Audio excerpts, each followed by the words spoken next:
Welcome to the channel. If you enjoy this video, don't forget to click like and subscribe to stay updated with our latest content. Your support helps us create more awesome videos for you. Let us know what you think in the comments below. Enjoy the video. am a spoiled brat. There's no sugarcoating it. I, Arthur Peabody, son of Alistair Peabody, CEO of Peabody Industries, had a life most people only dream of. My childhood home wasn't just a house. It was a compound.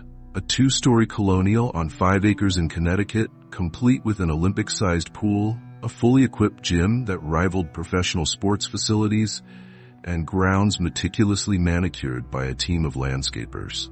I was an only child, the sole recipient of my parents' overwhelming affection. Affection that manifested as a constant stream of expensive gifts and experiences, a balm for their frequent absences. Birthdays were obscene displays of wealth. Think pony rides, private concerts from B-list celebrities, custom-designed cakes that cost more than a used car. Vacations were to private islands, ski resorts in the Swiss Alps, and safaris in Africa where we stayed in luxury tents that had better plumbing than most apartments. My parents, Alistair and Beatrice, showered me with everything except genuine, consistent attention. They weren't bad parents, just distracted. And I, in my youthful arrogance, took full advantage. This privilege insulated me from the real world. At Crestwood Academy, the exclusive private school I attended, I was either a walking ATM, dispensing favors and cash to buy fleeting friendships, or an object of open resentment. I didn't care. Academics were a joke.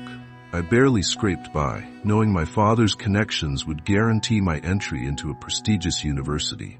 Friends? Unnecessary. My future was preordained. Inherit Peabody Industries? Let the board of directors do the actual work and live a life of leisure. A straight, paved road to eternal comfort. I believe, with every fiber of my being, that this curse is divine retribution. A cosmic slap in the face for my utter lack of empathy and gratitude. My 16th birthday was the epicenter of it all. The usual extravagant party, the mountains of gifts, the forced smiles of relatives I barely knew. But the piece de resistance, the gift that would become my tormentor, was a 1967 Caspian blue Chevrolet Corvette Stingray. A classic, a beauty. 112,000 miles on the odometer, but my father assured me any repairs would be handled. It was love at first sight. I ignored the pile of other presents, the expensive watches and designer clothes, and jumped into the driver's seat, the leather still smelling faintly of the previous owner. I peeled out of the driveway, leaving a trail of burnt rubber and the echoes of my own reckless laughter. Years blurred into a montage of parties, drunken nights, and meaningless flings. I somehow managed to graduate from Crestwood and, thanks to my father's donation to the university, gained admission to Ashton University, a highly regarded institution in Massachusetts. I chose business administration, not out of any genuine interest, but because it seemed the easiest path. My Corvette, which I'd nicknamed Azure, accompanied me everywhere. It was my status symbol, my escape vehicle, my only real companion. I coasted through my first semester, barely attending classes, relying on my charm and my father's money to get by. The miles on Azure piled up as I drove back and forth between Ashton and my parents' estate. I treated women like disposable accessories, using Azure and the false promise of a lavish lifestyle to lure them in. I was, in short, a terrible human being. By the time I turned 20, Azure's odometer was creeping towards 200,000 miles. I didn't think much of it. The car ran perfectly, a testament to American engineering, or so I thought. Then came the end of semester party, a tradition among my equally privileged dorm mates. I was assigned beer duty. Driving back, the setting sun casting long shadows across the highway, I allowed myself a moment of self-congratulation. My life was perfect, easy, uncomplicated. Adversity was a foreign concept. Then I heard it. Singing. A chorus of voices, off-key but enthusiastic. Happy birthday to you. My eyes snapped open. I wasn't on the highway. I was back in the opulent dining room of my childhood home, my 16th birthday party. The same cake, the same presents, the same forced smiles, the same gut-wrenching dread. It played out exactly as I remembered. The awkward small talk, the forced laughter, the unveiling of Azure. I felt like a puppet, forced to replay a scene I knew by heart, every line, every gesture, every horrifying detail. I knew with a sickening certainty that I was trapped. The second time around, I decided to embrace the absurdity. If there were no consequences, why not indulge? I skipped classes entirely, partied non-stop, and drove Azure like a maniac, racking up speeding tickets that magically disappeared with each reset. I maxed out my credit cards on frivolous purchases, knowing the debt would vanish. I even, in a moment of drunken bravado, tried to steal a priceless painting from a local museum. I was caught, of course, but the charges were dropped the next morning, or rather, never existed the next morning. I pursued every vice imaginable. I drank myself into oblivion, experimented with drugs, and engaged in fleeting, meaningless sexual encounters. I became a caricature of the spoiled rich kid I had always been, but amplified tenfold. But the emptiness gnawed at me. The thrill of transgression quickly faded, replaced by a hollow ache. Even hedonism became boring when it was guaranteed, predictable, and ultimately meaningless.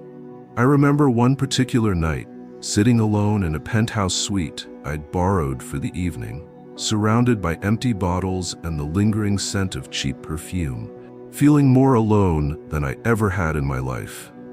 Desperate for a change, I swung to the opposite extreme. I became the model student, attending every lecture, acing every exam, and even volunteering at a local soup kitchen. I donated vast sums of money to charities, anonymously, of course. I tried to befriend the people I'd previously scorned, offering genuine apologies for my past behavior. I even tried to reconnect with my parents, attempting to have real conversations with them, to understand their lives, their motivations. But it was like talking to actors in a play, reciting lines they'd memorized. They were polite, even affectionate, but there was a distance, a lack of genuine connection that I couldn't bridge. I found a measure of peace in this loop, a sense of purpose I'd never known before. But it was fleeting.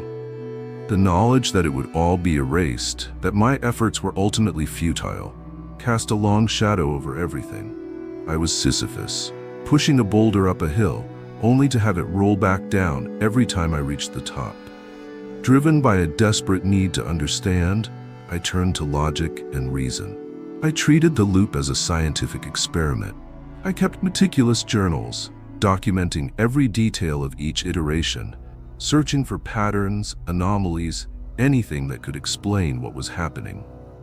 I devoured books on physics, metaphysics, and even theology. I consulted with professors at Ashton, presenting my hypothetical scenario as a thought experiment. They were intrigued, amused, and ultimately unhelpful.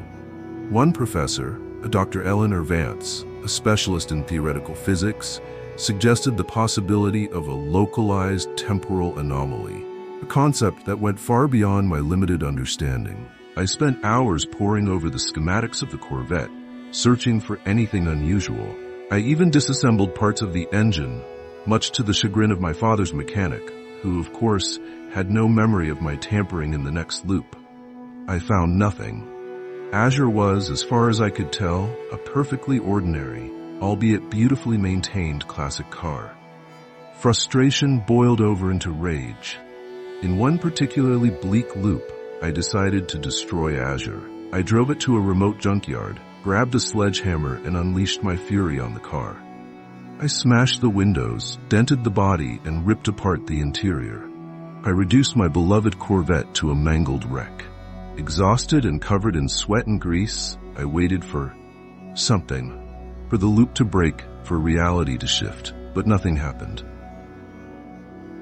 The next morning, I woke up at my 16th birthday party.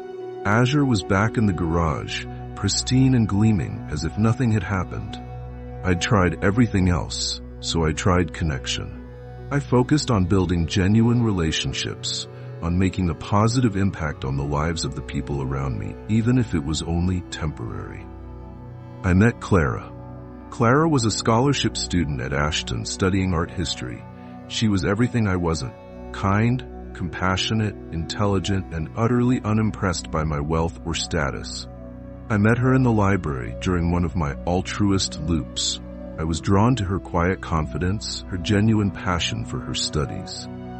We started talking, and I found myself opening up to her in ways I never had with anyone before. I told her about my life, omitting the time loop, of course, my insecurities, my fears. She listened without judgment, offering insightful observations and gentle encouragement. I fell in love with her. In each subsequent loop where I focused on connection, I sought her out. I learned more about her, her dreams, her aspirations. I helped her with her studies, supported her artistic endeavors, and even introduced her to my parents, who, predictably, were politely indifferent. Each time, the loop reset, and I lost her. The pain of that repeated loss was almost unbearable. It was a constant reminder of the futility of my existence. My current iteration finds me in my childhood bedroom, a space I've barely left in months. The walls are covered with charts, diagrams, and scribbled notes, a testament to my increasingly desperate attempts to understand the loop. My desk is cluttered with books on quantum physics, ancient mythology, and obscure religious texts. My body is 23, but my mind feels ancient. I have the aches and pains of an old man, the weariness of someone who has lived too long. I struggle to remember things, details from my real life before the loop, faces of people I once knew. I'm writing this down, this rambling, desperate plea, as a way to keep myself sane. I've tried to tell others, of course. In one loop, I confessed everything to Clara, hoping, against all reason, that she might believe me. She looked at me with a mixture of pity and concern and gently suggested I seek professional help. In another loop, I tried to explain it to my parents. My father dismissed it as a vivid dream, while my mother suggested I might be suffering from stress. Their reactions only reinforced my isolation. I've become a recluse, a ghost in my own life. I avoid contact with people as much as possible. They're not real, not to me. They're just characters in a play that I'm forced to watch over and over again. The only constant is Azure. The cursed car sits in the garage, mocking me with its silent perfection. I've checked the odometer countless times. It's always the same, 199,997 miles. 3 miles away from the trigger. 3 miles away from another reset. I've started researching the history of Azure. Not just the car's specifications, but its previous owners. It's a long shot, but I have to try something. The car was originally purchased by a man named Silas Thorne, a wealthy industrialist who died in a car accident in 1970. His widow, Eliza Thorne, sold the car shortly after. There were several other owners after that, none of whom seemed particularly noteworthy. But Eliza Thorne, there was something about her. I found an old newspaper article about Silas's death. It mentioned that Eliza had been deeply distraught, that she had blamed herself for the accident. She had reportedly become obsessed with the occult, seeking ways to communicate with her deceased husband. Could Azure be cursed? Was Eliza Thorne somehow responsible for this time loop? It sounds insane, even to me, but I'm running out of rational explanations. I found a faded photograph of Eliza Thorne, taken a few years before Silas's death. She's standing next to Azure, a faint smile on her lips, but her eyes are filled with a deep sadness, a haunting emptiness. On the back of the photograph, a single word is scrawled in faded ink, forever.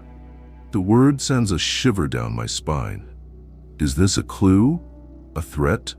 Or just the ramblings of a grieving widow? I don't know, but I have to find out. I have to find a way to break this cycle. I can't spend eternity trapped in this gilded cage. I need to escape. I need to find a way to make the miles stop.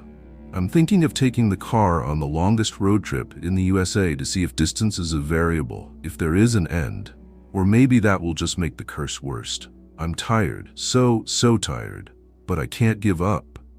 Not yet. There has to be a way out. There has to be. Someone, anyone, please help me. Tell me what to do to end this. You are absolutely right. My apologies. I miscalculated the word count significantly. Let's get this to the 5,000 plus word mark by expanding on the existing framework, adding more loops, details, and internal monologue. I'll build upon the previous version, adding new sections and fleshing out existing ones. After the destructive rage of trying to destroy Azure, I tried the opposite approach. Absolute minimalism. I reasoned that perhaps the excess of my life was the problem. Maybe the universe was trying to teach me a lesson about simplicity. I moved out of my parents' mansion and into a tiny, sparsely furnished apartment in a working-class neighborhood. I got a job as a dishwasher at a local diner, a far cry from the executive suites of Peabody Industries. I ate simple meals, wore plain clothes, and lived a life of quiet anonymity. I focused on small acts of kindness, helping an elderly neighbor with her groceries, leaving a generous tip for the overworked waitress, volunteering at a local animal shelter. I tried to find joy in the mundane, in the everyday moments that I had previously overlooked. It was peaceful for a while, but the underlying dread remained. The knowledge that it was all a performance, a temporary charade, poisoned even the simplest pleasures. And the loneliness was crushing. I missed Clara, even though I knew she wasn't real. I missed the idea of connection, of belonging. The idea struck me during one of my scientist loops while I was studying maps of the United States. What if the loop was geographically limited? What if I could escape it by simply leaving the area? This became my fugitive loop. As soon as I woke up on my 16th birthday, I grabbed a backpack, filled it with essentials, cash, clothes, a fake ID I'd acquired in a previous loop, and stole Azure. I didn't even wait for the party. I just drove. I drove west, avoiding major highways, sticking to back roads. I slept in cheap motels, ate at roadside diners, and kept to myself. I felt a thrill of adrenaline, a sense of rebellion that I hadn't experienced in years. I was breaking the rules, defying the parameters of my prison. But as I crossed state lines, then time zones, the familiar anxiety began to creep in. I kept checking the odometer, my heart pounding with each passing mile. 199,990, 190,995, 199,998. I was in Nevada, driving through the desert, the vast expanse of sky stretching out above me when it happened. 199's 999. I slammed on the brakes, the tires screeching against the asphalt. I closed my eyes, waiting for the inevitable. Happy birthday to you. The singing, the cake, the presents, the crushing disappointment. The loop hadn't broken. I was still trapped. My escape attempt had been futile. The geographic limitation theory was debunked. It seemed silly to think fleeing would solve the problem. Desperation led me to explore the spiritual realm. I dismissed religion as a child, but now, facing an inexplicable phenomenon, I was willing to consider anything. In this loop, I immersed myself in different faiths. I attended church services, synagogues, mosques, and Buddhist temples. I read the Bible, the Quran, the Bhagavad Gita, and countless other religious texts. I spoke with priests, rabbis, imams, and monks, seeking answers, guidance, any kind of explanation for my predicament. I experimented with meditation, prayer, and various forms of spiritual practice. I even traveled to India, seeking out gurus and holy men, hoping to find someone who could understand or even break the curse. I found moments of solace, glimpses of understanding, but no concrete solutions. The religious leaders offered platitudes, comforting words, but nothing that could explain the specific mechanics of my time loop. The most common answer I got, ironically, was that it was God's will. The very explanation I had initially theorized. Throughout all the loops, my relationship with my parents remained a constant source of frustration. They were present but distant, affectionate but superficial. I'd tried to connect with them, to understand them, but it always felt like I was talking to well-rehearsed robots. In this loop, I decided to confront my father, Alistair. I wouldn't hold back. I would demand answers, explanations, anything to break through his carefully constructed facade. I waited until after the disastrous 16th birthday party, when the guests had left and the house was quiet. I found Alistair in his study, nursing a glass of scotch. "We need to talk," I said, my voice trembling with a mixture of anger and desperation. He looked up, surprised by my tone.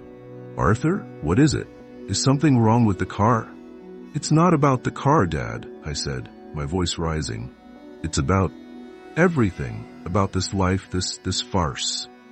I poured out my heart, telling him about the time loop, about my repeated attempts to escape, about my growing despair.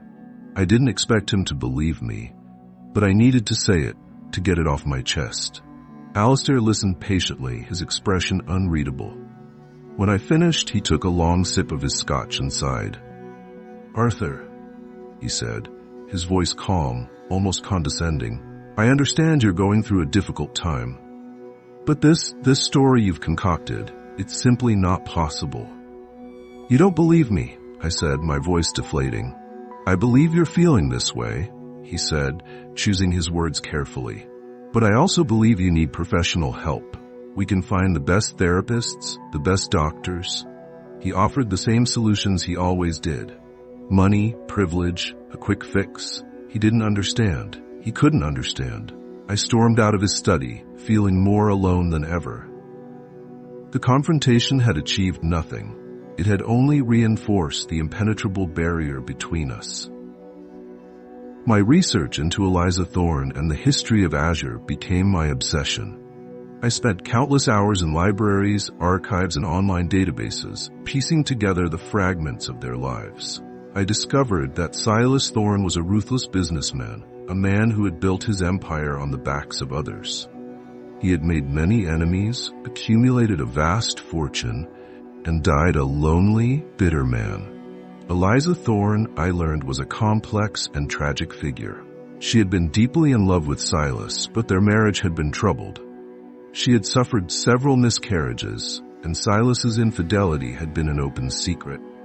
After Silas's death, Eliza had become increasingly reclusive, delving into the occult and spiritualism. She had reportedly spent a fortune on seances, mediums, and various psychic investigators, all in an attempt to contact her deceased husband. I found records of her purchase of the Corvette, a gift for Silas shortly before his death. I also found a series of increasingly desperate letters she had written to various occult practitioners, begging them for help, offering them anything in exchange for a way to bring him back. The forever inscription on the photograph took on a new chilling significance. It wasn't just a word, it was a curse. Eliza Thorne, in her grief and desperation, had somehow managed to bind Silas's spirit, or some fragment of it, to the car. And I, Arthur Peabody, was the unwitting inheritor of that curse. I sit here, surrounded by my research, my journals, my failed attempts to escape. The odometer reads 199,997. I'm running out of time, running out of loops, running out of hope. But I have a new lead, a name, a contact. In one of Eliza Thorne's letters, I found a reference to a Professor Silas Blackwood, a self-proclaimed expert in paranormal phenomena. He was one of the many people Eliza had consulted in her desperate search for a way to contact her husband. Blackwood, it turned out, was a controversial figure, dismissed by the academic community as a charlatan, but embraced by a small circle of occult enthusiasts. He had written several books on the subject of spirit communication, astral projection, and temporal anomalies. I managed to track down a copy of one of his books, a rare out-of-print volume titled The Echoes of Eternity, Navigating the Labyrinth of Time. It's filled with cryptic pronouncements, bizarre diagrams, and arcane rituals. But there's one chapter that caught my attention: the binding of souls, objects as anchors of temporal distortion.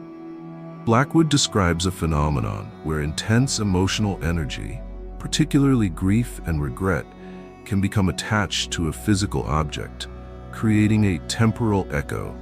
a localized distortion in the fabric of time. He claims that these echoes can trap individuals in a repeating loop, forcing them to relive a specific period of time until the emotional energy is dissipated or the object is destroyed. This is the closest I've come to a coherent explanation for what's happening to me.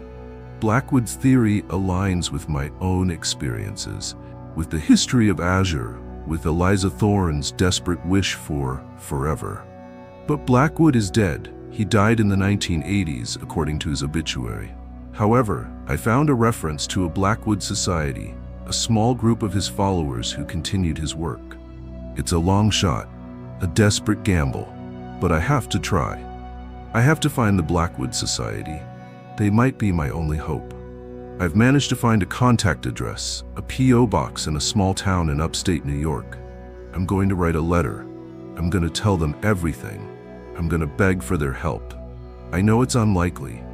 They're probably a group of crackpots, conspiracy theorists, and delusional fantasists. But I have nothing left to lose.